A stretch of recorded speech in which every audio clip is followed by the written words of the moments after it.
I woke up from night terrors last night, kind of like early in the morning after tending to my ancestral altar.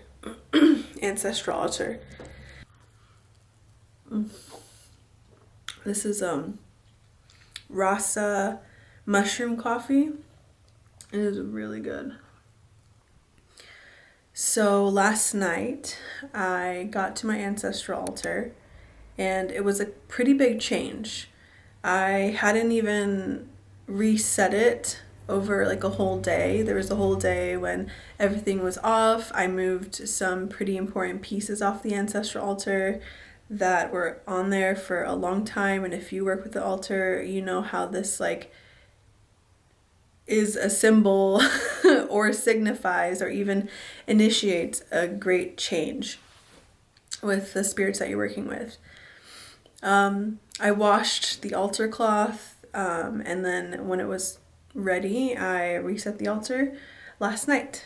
And I saw and I noticed that one of the sides of my altar, so for each side on my altar, I have on the right side my paternal lineage, and on the left side now I have my maternal lineage.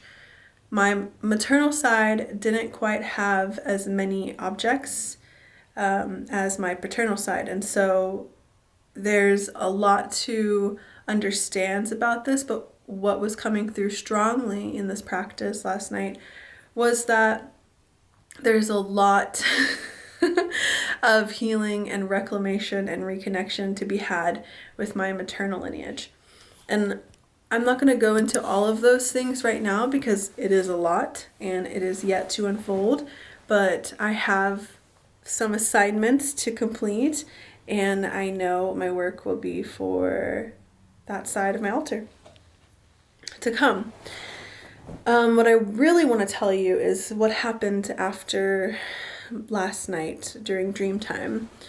My dreams were so vivid, and they were essentially like the worst kind of anxiety dreams you can have. It began with like the most intense night terror, I guess, dream that I don't know if it's ever that I've experienced, but the feeling of anxiety, the intensity of anxiety that I was experiencing in dream time last night is not a level of anxiety that I often experience in my waking life. I don't even want to tell the dream or tell the story. I feel like those are very personal, and to have it on the internet would be a lot. But what I do want to say about it is that in my dreams, or in my night terrors, I guess, each segment of the dream is like a different story. And in each of these stories of my dreams, they became less and less filled with anxiety. But the through line in my understanding, as I'm like processing with you right now, and as I'm processing just like walking through my day today, it is what was being shown to me was all that is asking to be healed on my maternal line. So I've been, even though there's a lot of anxiety, pain, fear to recall those dreams that I had last night, I think it's also important to know that none of us are exempt from experiencing pain in this life for as long as you're alive. And even if you are on a spiritual path or spiritual person, whatever that means for you, it's important to know that we can do all this work to be healed and continue to heal and to feel well and be well, which is part of it. But we have to also remember that we're not exempt from pain, because there's so much pain that is asking to be healed, that once you heal something, something else will come up and ask you to be the change, to be that point in your lineage that learns how to transform it, learns how to work with it. And in my dreams last night, in my night terrors last night, my ancestors were really showing me through the stories of my dreams what is going to be needed of me in terms of healing in my maternal line. And I really wanted to share this with you all because I think it's important to have access to these kinds of stories where people are having mystical experiences, or even when they're healing in their lineage or on a spiritual path, that we have these examples of what it's like, because daily life, people on the internet, I'm thinking like social media right now, like they post the positive results of what happens when you do this kind of work, the money, the byproducts, the fame, the healing, the connection, all like the beautiful things that do happen as well. But I think it's also important to have connection to at somebody, whether it's through the internet or if it's in your actual daily life in person, that we also hear these stories where we're put through pain so that we can address it and feel it, so that we can have compassion for those that also suffer from the same pain. I'm going to take a sip real quick.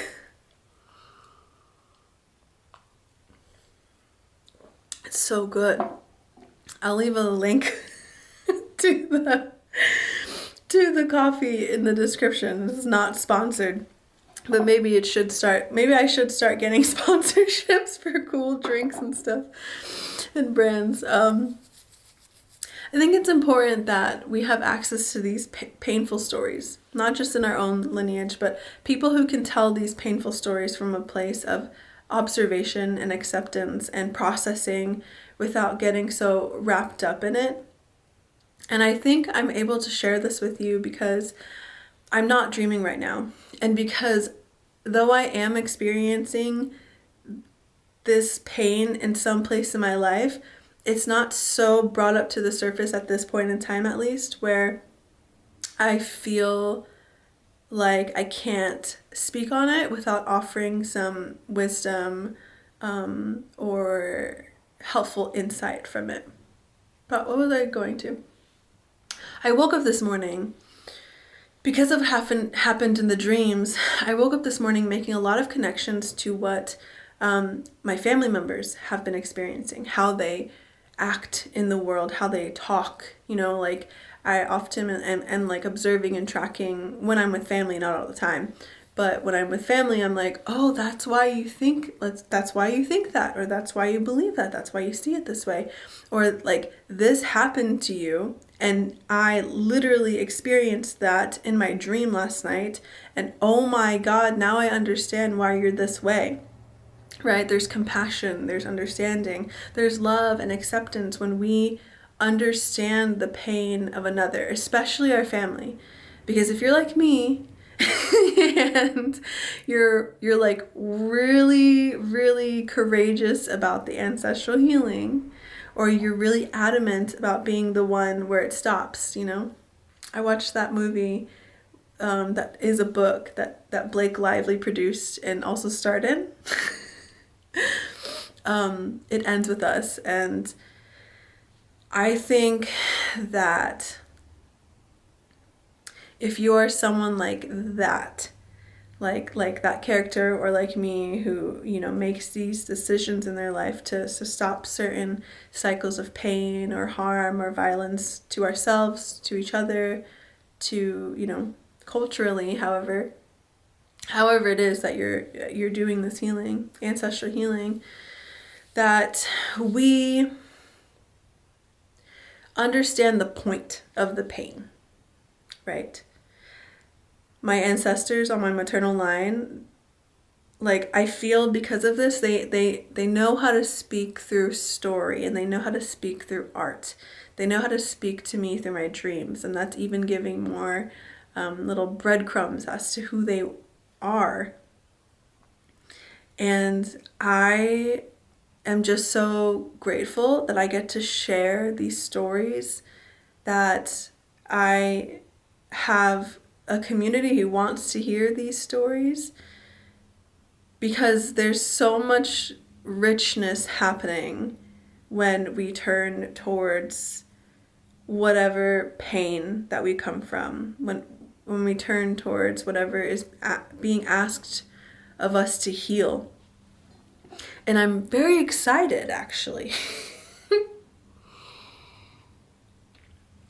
I'm excited for what I'm feeling my assignments are that are coming in through just having these dreams. I'm kind of feeling like I'm in a little bit of a void right now where I don't really know what the assignments are. I can kind of see them in the distance, and I have the directions from my spirits, my ancestors, but they're not like quite here yet. Like, I can see them from afar, but they're not quite here with me right now. And if you're watching this while like as I upload it, or like within this week or before the end of the year even, this is really a time to feel into that space of just like, I've changed my mind with the Gemini full moon, and I'm not doing this thing anymore, and it's changing, and I'm doing something in a different way. Excuse me. And I don't know what's next, but I'm going to rid myself of all the things that I've decided I'm not doing anymore, that I'm not saying anymore, that I'm not going to put effort towards anymore, that I'm not accepting anymore on the waning moon phase, from full moon to new moon. Right now it's Tuesday, like 2 days after the full moon, so still pretty fresh. The winter solstice is on Saturday, and it's going to be a time for us to really like reflect on the year. How far have you come? Whether that's in your ancestral healing work, your spiritual path, whatever it is, look how far you've come, and look at how equipped you are and how readily available you are for more assignments, because you've done the work that needed to be completed this year. And that kind of work isn't necessarily something that everybody gets to see. This kind of work, spiritual work, ancestral healing, spiritual healing, it's often seen by only those who ask, by only those seeking, and then the byproducts of what happens, it's nice, right? But it's not quite as deep as you know it to be. So, if there is some pain coming up as you clear out all the other stuff, as you're readjusting and changing your mind and opening yourself to new ways, letting go and shedding the stuff that you don't want to do anymore, you don't want to say anymore, you don't believe anymore, you don't want to say anymore. I think I said that.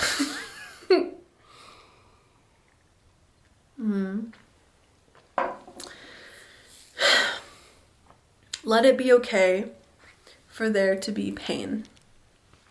Let it be totally fine that you're uncomfortable.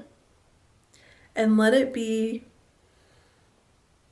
a sign of your capacity, your ability to handle whatever it is that you're being asked to transform and heal and change in yourself, for whether that's for yourself or your past lifetimes or your lineage, your ancestry.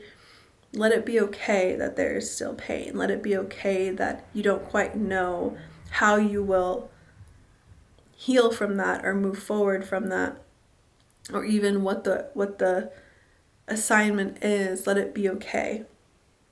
I think from now, when you're watching this video, if you're watching it at the time when I share this with you, to the end of the year, that's really the vibe. Until the new moon, I feel like until the new moon on the 30th of December, I feel like from now until then, like, just let it be okay that as you're like changing your mind, letting go, that if like pain comes up, whether it's yours or your ancestors, you know, let that be a space you can sit in and give yourself and resource yourself with what you need in order to do that. Today I was just been like, I went out, I took a shower, I took care of myself, I got myself all nice and pretty for you, for the rest of the world to see me, but I did not feel like, I was not happy the way that I'm talking right now. Like, I'm happy when I get on the camera. But I was just kind of like, kind of meh, going to the grocery store, working at the coffee shop. Like, I didn't really feel energized, but I'm okay. But I was totally okay with that. And I think it's okay if we let each other be that way, you know? When we see each other out in the world in the not so pretty states, whether it's from our dreams or otherwise. That's what I have to say. I'm going to end it there so I don't keep rambling. The link to this coffee, maybe I'll get an affiliate link, I don't know. It's down below. Thank you for being here. I'm so appreciative that I have people here who really want these stories from me and really value these stories from me.